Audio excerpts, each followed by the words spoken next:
અને છેલ્લી વાત ભારતીય જનતા પાર્ટીના નેતા મુકેશ ગુજરાતીની. તમે જ્યારે કોઈ પક્ષના નેતા બનો ને તમારો પક્ષ જ્યારે એવું કહેતો હોય કે અમે વિશ્વની સૌથી મોટી પાર્ટી છીએ, તો વિશ્વના સૌથી મોટા પક્ષના નેતાને એટલી તો ખબર હોવી જોઈએ કે દેશનું બંધારણ નામનો એક શબ્દ છે અને દેશમાં ચૂંટણી એ એકમાત્ર માપદંડ નથી પોતાની મહાનતા સિદ્ધ કરવાનો. તમે ચૂંટણીમાં જીતો કે હારો, તમે જીતો એટલે બસ તમે એકમાત્ર નથી થઈ જતા. સુરતના ડીસીપી છે નકુમ, એમના પર આરોપ લાગ્યો છે આરોપીઓને જાહેરમાં મારવાનો. હવે એ આરોપ એવો આરોપ છે કે જે આંખો દેખ્યા સિદ્ધ થઈ જાય, કેમ કે સોશિયલ મીડિયાનો જમાનો છે અને રીલ્સ બનાવવાની એમ પણ અધિકારીઓને ચળ ઉપડેલી છે. તો રીલ્સ બનાવવાના ચક્કરમાં અને વાલા થવાના ચક્કરમાં એમણે એવી રીલ બનાવી જે એમણે નહોતી બનાવી જોઈતી. બંધારણની ગરિમા જળવાવી જોઈતી હતી.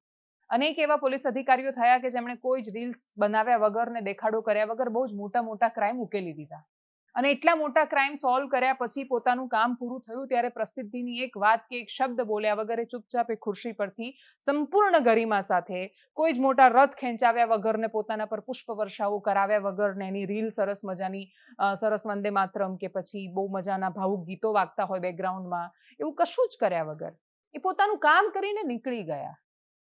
એમને રીલ્સથી યાદ નથી રાખતા, બધા જ શહેરો એમને એમના કામથી યાદ રાખે છે.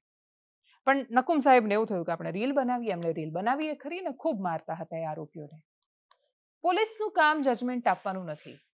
આખી સિસ્ટમને જો નેતાએ ન સમજે તો કોણ સમજશે? અને એટલે જ એ જાતે ફેંસલો લઈ લીધા પછી જાતે જ સજા આપી દીધી પોલીસ, અને પછી એનો વરઘોડો જોઈને ખુશ થતા માણસો તમારા ઘરમાં વરઘોડો નીકળશે એ દિવસે તમને ખબર પડશે. બહુ જ બધા લોકો એવા હતા નોઈડામાં કે જે ઉત્તર પ્રદેશના એક ખૂણામાં જ્યારે બુલડોઝર ફરતું હતું ત્યારે બહુ ખુશ થતા હતા.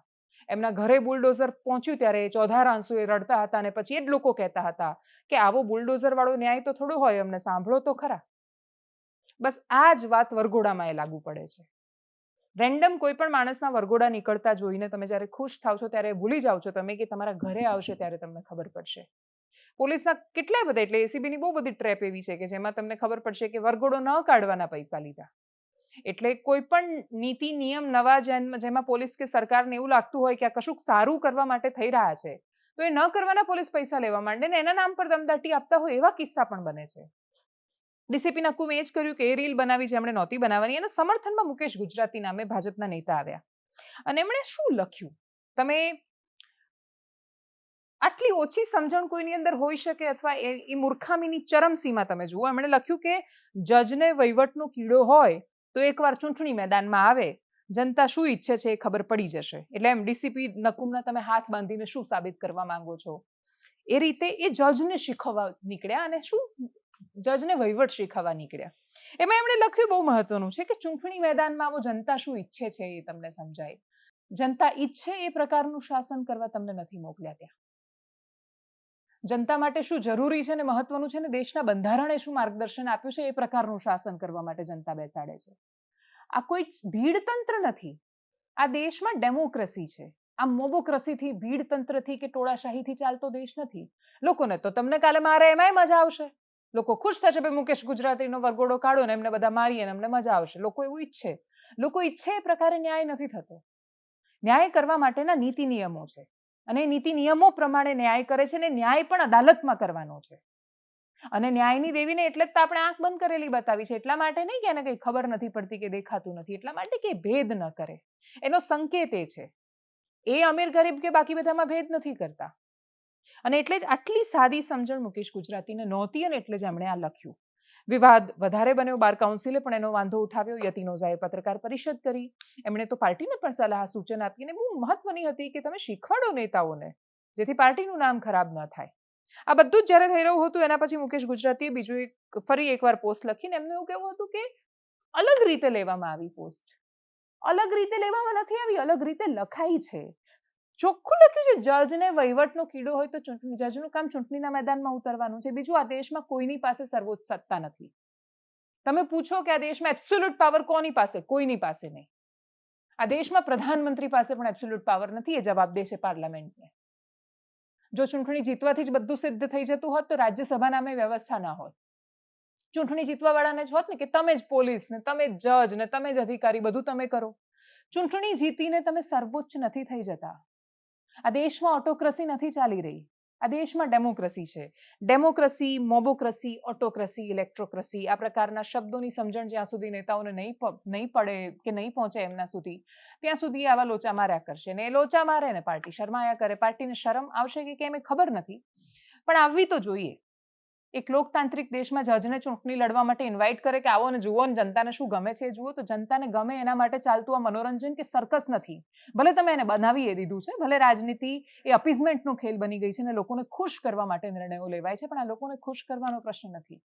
લોકોને સારું શાસન આપવાનો સવાલ છે. અને એ શાસન ન આપી શકતા હોય તો જેટલા એ ખુરશી પર બેઠા છે એમને બહુ પ્રેમથી ઉતરી જવું જોઈએ. જો એમને એવું લાગે ને કે એ ખુરશીને ન્યાય નથી કરી શકતા તો એટલીસ્ટ પ્રયત્ન તો કરવો જોઈએ. પણ એના પછી જો એ સમજણ જ ન પહોંચે કે બેસીને કરવાનું શું છે, તો કેમ કે આ જ બધા નેતાઓ છે, આ જ બધા છે, એમને ટિકિટ મળે છે, આ જ બધા છે સત્તામાં આવે છે, અને આ જ બધા બેઠા બેઠા અધિકારીઓ પર પછી એને આપણે અધિકારીઓની રીલની વાત કરીએ એટલે સરસ મજાનું સર્કલ ચાલી રહ્યું છે. બધાને એકબીજાની પીઠ થાબડે એ પ્રકારના માણસો મળી જાય છે ને એટલે દેશમાં સર્કસ ચાલે છે. પણ દરેક પ્રજા છે એને મનોરંજનમાં મજા નથી આવતી. અને કેટલાય માણસો એવા છે કે જેની અંદર હજી એ લોકતંત્ર નામનો આત્મા શેષ બચ્યો છે, તમે નહીં કાઢી શકો.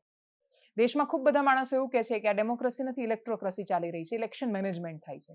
અને ઇલેક્શન મેનેજમેન્ટના કારણે એકની એક પાર્ટી સતત મેનેજમેન્ટના આધાર પર, અને મેનેજમેન્ટનો મતલબ બિલકુલ એવો નથી કે ઈવીએમમાં સેટિંગ કરીને, પણ તમને જ્યારે એક ગણિત આવડી જાય અને તમે સત્તામાં હોવ એટલે તમે એ ગણિત ગોઠવવા માટે સક્ષમ હોવ ને પછી તમે સતત એ ગણિત ગોઠવ્યા કરો. તમને ખબર જ છે કે આટલા પૈસા અકાઉન્ટમાં જશે એટલે તમે આવવાના જ છો. તમને ખબર જ છે કે તમે આવું કરશો એટલે આટલા વોટ. તમારી પાસે ડેટા છે, આંકડો છે. મુખ્ય વાત કોણ કોને વોટ આપે છે એ ખબર પડે છે. એટલે મતદાન ગુપ્ત નથી રહ્યું. દરેકના ડેટા છે, એક એક પેજ પરનો એક એક માણસ છે, અને એ બધું જ આખું મેનેજમેન્ટ છે. અને તમારી જેની પાસે જેટલા વધારે પૈસા એ વધારે સારું મેનેજમેન્ટ કરી શકે છે. અને એટલે જ આખી સિસ્ટમ વ્યવસ્થિત રીતે ગોઠવાતી જાય ને પછી ચૂંટણીઓ જીતાતી જાય અને કોઈ પણ પક્ષ જીતીને આવે એને ઇલેક્ટ્રોક્રેસી કહેવાય. ખૂબ બધા માણસો એવું કહે છે કે ભારત હવે ધીરે ધીરે ઇલેક્ટ્રોક્રેસીના યુગમાં પ્રવેશી રહ્યું છે, કે જ્યાં કોઈ એક વ્યક્તિથી ચાલતી તાનાશાહી નથી, ઓટોક્રેસી નથી, પણ આ ડેમોક્રેસી નથી. ઇલેક્ટ્રોક્રેસી તો સમજ્યા, પણ નેતાઓને તેવું લાગે છે કે આ મોબોક્રેસી ચાલે છે, ભીડતંત્ર ચાલે છે, ને ટોળું કે એમ દેશ ચાલવો જોઈએ. તો મુકેશભાઈ ટોળું એક દિવસ જ્યારે આવીને એવું કહેશે ને કે આજે મુકેશ ગુજરાતીને મારો, ત્યારે તમને ખબર પડશે કે દેશ એમ ન ચાલે. આજે તમારી સરકાર છે ને ડીસીપી નકુમનો વરઘોડો તમને સારો લાગે છે. કાલે તમારી સરકાર એક દિવસ નહીં હોય, એક દિવસ એવો આવશે પણ ખરો, અને એ તો મુકેશ ગુજરાતીનો કે એમના છોકરાનો કે બીજા કોઈનો કે આજુબાજુનો કે ઓળખીતાનો કે ગમે તેનો બીજા કોઈ ડીસીપી હશે ને બીજા કોઈ એમનો વરઘોડો કાઢવાનું કહેશે ત્યારે તમને બંધારણ યાદ આવશે. અને એટલે જ સત્તામાં હો ત્યારે બંધારણને જેટલું યાદ રાખશો એટલું જ્યારે બીજું કોઈ સત્તામાં આવશે ત્યારે બંધારણને યાદ નહીં કરવું પડે. બાકી આપણે જોઈ જ રહ્યા છીએ ભાષાથી માંડીને વિવેકથી માંડીને બધામાં એ તો તમે જે આપ્યું એ તમને સામે મળી રહ્યું છે, એ પરંપરાની જેમ સ્વીકારાઈ રહ્યું છે. શાસનનું પણ એવું છે, જેવું આપશો એવું જ તમને મળવાનું છે આવનારા સમયમાં. યતિન ઓઝાએ શું કહ્યું સાંભળીએ એમને. આ ન્યાયતંત્રને સીધી ધમકી હતી. કોઈ એક ચીફ જસ્ટિસને એમ કેવું તમારામાં તાકાત હોય તો ચૂંટણી લડીને બતાવો. ભાઈ તારામાં તાકાત હોય તો એક મેજિસ્ટ્રેટ થઈને બતાય ને, તું હાઈકોર્ટનો પટાવાળો થઈને બતાય. તું ચીફ જસ્ટિસને આપનારું એક મગતરું છે. તું ના, હું મીડિયા પર કહું છું કે આવા મગતરાઓને લોકશાહી ટકાવી હોય તો પગ નીચે કચડી નાખવા પડશે. ને માટે અમે ભારતીય જનતા પાર્ટીના રાષ્ટ્રીય અધ્યક્ષને અપીલ કરી છે કે પાર્ટીની શાખ તમારે બચાવવી હોય તો આવા તત્વોને તાત્કાલિક પાર્ટીમાંથી દૂર કરો. એનાલિસિસમાં અત્યારે બસ આટલું. જો આપ અમને યુટ્યુબ પર જોઈ રહ્યા છો તો સબસ્ક્રાઇબ કરો, ફેસબુક પર જોઈ રહ્યા છો તો ફોલો કરો, વિડીયોને શેર કરો. નમસ્કાર.